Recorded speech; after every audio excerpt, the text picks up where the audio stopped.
Le quatrième point, c'est ne plus nous contenter de nos titres de gloire. Ça, c'est l'évangile. Dans l'évangile, qu'est-ce qu'il y a? Jésus dit aux Juifs, vous devez vous affranchir. La vérité doit vous libérer. Et ils lui répondent, ils disent, nous sommes la descendance d'Abraham. Et jamais nous n'avons été esclaves de personne. Comment peux-tu dire, vous deviendrez libres? Il dit, nous sommes libres, nous sommes les enfants d'Abraham. Les enfants d'Abraham ne sont pas des esclaves, nous sommes libres. Jésus dit, mais vous êtes libres. Vous qui êtes esclaves du péché, vous n'êtes pas libres. Les enfants d'Abraham sont libres. Donc c'est comme nous les chrétiens. Il ne faut pas nous condamner. Nous sommes les enfants, nous sommes les fils de la promesse. Nous sommes ceci et cela. Nous sommes les petits frères de Jésus. Ne nous contentons pas de ces titres de gloire. Chacun prend un nom dans la Bible. Oh, je suis Caleb, je suis Josué, je suis ceci, je suis cela. C'est bien. Mais ne nous contentons pas de ces titres. Vivons-les. Vous êtes enfants d'Abraham, faites les œuvres d'Abraham. Soyez libres. Et d'après ce texte, quels sont les lieux qui montrent que nous sommes libres? Parce que Jésus dit, mais si un péché l'emporte sur vous, vous êtes esclave de ce péché-là.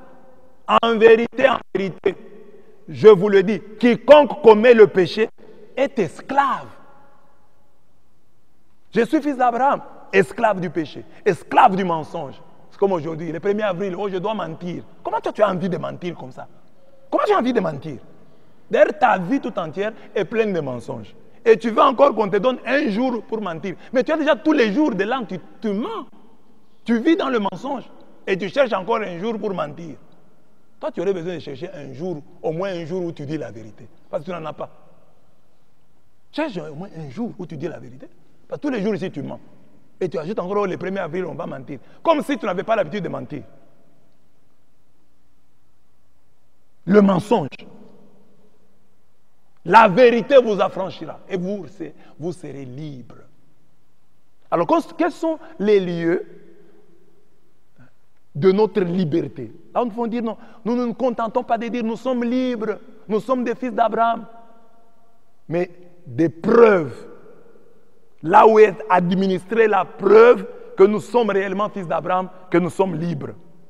Jésus le dit dans le texte ici. Jean 8, 31, il dit, si vous demeurez dans ma parole, vous êtes vraiment mes disciples, vous connaîtrez la vérité.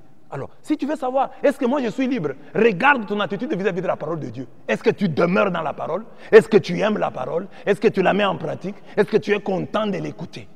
Est-ce que tu es content d'écouter la parole de Dieu? Pas de prêcher, hein, mais d'écouter. Ah non, je suis content d'écouter. Est-ce que tu es content de lire la Bible? Tu peux lire la Bible comme ça, quand tu ne prêches pas.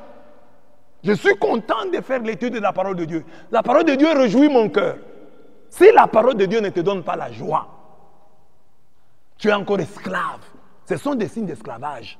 Hein? La parole de Dieu doit te réjouir. Tu dois l'aimer.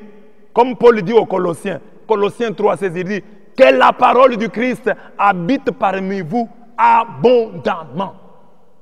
Comme nous aimons avoir beaucoup d'argent, beaucoup d'habits, beaucoup à manger, nous voulons voir ça, beaucoup de véhicules, beaucoup de maisons, que nous aimons aussi avoir beaucoup de paroles, entendre beaucoup de paroles, vivre beaucoup de paroles, expérimenter beaucoup de paroles, mettre en pratique beaucoup de paroles de Dieu.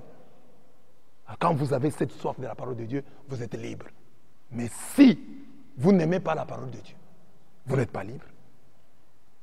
Deuxième lieu de vérification de votre liberté et de votre filiation abrahamique, c'est quoi? C'est l'amour pour la maison de Dieu. J'ai dit premier point, l'amour pour la parole, l'amour pour la maison de Dieu. Jean 8, 35, Jésus dit, l'esclave ne demeure pas pour toujours dans la maison. Le fils, lui, demeure pour toujours. Est-ce que tu aimes la maison de Dieu? Il y a des gens qui sont contents, hein, comme les églises sont fermées là, ils sont contents. Ils ne veulent même pas apprendre. Même s'ils prient, eux, ils ne veulent pas apprendre. Oh, des chrétiens, non, ils ne veulent pas. Eux, c'est bien, comme on ne prie pas. C'est un signe d'esclavage. Mais si tu sens que quelque chose te manque, malgré ta prière personnelle, tu dis non, la communauté, les rassemblements communautaires là, avaient quelque chose, une onction particulière qui me manque pour le moment. Demeurer dans la maison du Seigneur. Aimer les choses de Dieu. Ne pas être un chrétien saisonnier. Il y a un moment où j'ai prié au début de l'année et à la fin de l'année. Je vais à l'église, comme on dit là, les chrétiens de dimanche. Les chrétiens de grandes fêtes. Non. Chrétiens de toujours. Demeurer dans la maison. Nous devons dire ça. Nous devons dire comme David qui disait, je suis dans la joie quand on me dit, allons à la maison de l'Éternel. Il y a des chrétiens, rester à l'église, ça les embête. 1 heure à l'église, c'est comme une éternité. Mais 2 heures, 3 heures dans une boîte de nuit, ils ont l'impression que le temps s'est envolé. Quand nous, à l'église, nous voulons que le temps s'arrête, eux veulent que le temps s'arrête dans les boîtes de nuit.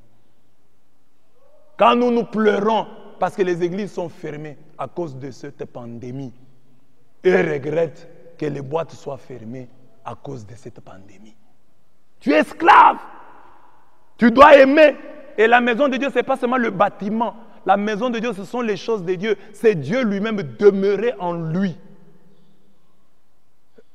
3e lieu de la vérification de notre liberté et de notre filiation abrahamique. C'est quoi? Les œuvres d'Abraham. L'imitation d'Abraham. Jésus le dit en Jean 8, 39 à 40. Si vous étiez enfant d'Abraham, vous feriez les œuvres d'Abraham. Quelles sont les œuvres d'Abraham? Oh, elles sont nombreuses. Son obéissance inconditionnelle. Dieu lui dit, quitte. Il avait 75 ans, s'il vous plaît. Et Dieu lui dit, à 75 ans, on n'a plus la même souplesse pour se déplacer, pour déménager. Mais Abraham déménage avec facilité. Et le déménagement n'est pas toujours physique. Tout déménagement physique est aussi spirituel, mental. Tu quittes ton pays, la maison de tes parents. Tu vas vers où? Vers le pays que je te montrerai. Et Dieu ne lui dit pas ce pays. Abraham, Dieu lui demande de sacrifier son fils unique, le fils de la promesse, Isaac. Et Abraham est disposé à le faire. Voilà les œuvres d'Abraham. Abraham, c'est l'inventeur de la dîme. La première dîme au monde a été payée par Abraham. C'est lui qui a inventé cette offrande. La dîme. Abraham. Il accueille les anges avec un empressement terrible. Abraham. Alors les œuvres d'Abraham sont là. Obéir inconditionnellement à Dieu. Renoncer à tout et aller vers l'inconnu. Disposition à offrir à Dieu ce qu'on a de plus cher. Payer la dîme. Sa dîme et la dîme d'Abraham, ce n'était pas pour que Dieu le bénisse. La dîme d'Abraham était différente de nos dîmes. Nous payons des dîmes avec peur. Ce sont des dîmes patibulaires pour des gens qui ont peur des représailles divines.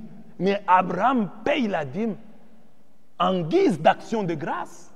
Sa dîme est une action de grâce. C'est pour dire merci qu'il offre sa dîme. La toute première, quand nous avons des problèmes, est-ce que la dîme, dans l'Ancien Testament, nous faisons des débats sur la dîme. Lui, c'est lui qui l'a créé et il l'a payé.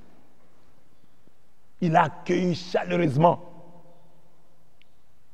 les anges de Dieu. Et il a attendu, appelé par Dieu à 115 ans. Dieu ne vient lui donner l'enfant que quand il a 100 ans. 25 ans d'attente. Abraham a attendu. 25 ans. Quand nous, c'est 2 ans comme ça, nous commençons à désespérer. Nous commençons à déplacer le langage. Abraham a attendu, appelé par Dieu à 75 ans. 25 ans après, il a un enfant. Isaac, le fils de la promesse. Parce qu'avant, il avait eu Ismaël. Voilà les œuvres d'Abraham qu'il faut accomplir. Et le dernier lieu de la vérification de notre filiation abrahamique, le lieu qui montre que nous sommes des fils d'Abraham, le lieu qui montre que nous sommes libres, c'est quoi? C'est le fait d'aimer, aimer ceux qui nous disent la vérité. Jésus le dit. Mais maintenant, vous cherchez à me tuer, moi un homme qui vous ai dit la vérité. Abraham n'a pas fait cela. Jean 8, 41, lecture d'aujourd'hui. Ne pas chercher à tuer celui ou ceux qui nous disent la vérité. Que notre message soit comme celui de la Samaritaine. La Samaritaine, elle est allée dire à tout le monde, venez voir un homme qui m'a dit, tout ce que j'ai fait ne serait-ce point le Christ. Nos prêtres, notre curé ne doit pas nous poser la question que Paul posa autrefois aux Galates. Suis-je devenu votre ennemi en vous disant la vérité? Parce que nous n'aimons pas les gens qui nous disent la vérité. Quelqu'un qui te dit la vérité, tu veux qu'il meure. Tu n'es pas un fils d'Abraham. Tu n'es pas un homme libre. Parce qu'un homme libre est content de la vérité. En toi, ce que tu m'as dit là, c'est la vérité. Mon cher, tu es un véritable ami. Parce que les autres ici me trompent. Sauf toi, tu m'as dit la vérité. Il y a donc 4 œuvres, 4 choses, 4 éléments qui prouvent notre filiation abrahamique et qui attestent que nous sommes libres. Demeurer dans la parole, demeurer dans la maison de Dieu, être comme Abraham, aimer, ne pas tuer celui ou celle qui nous dit la vérité.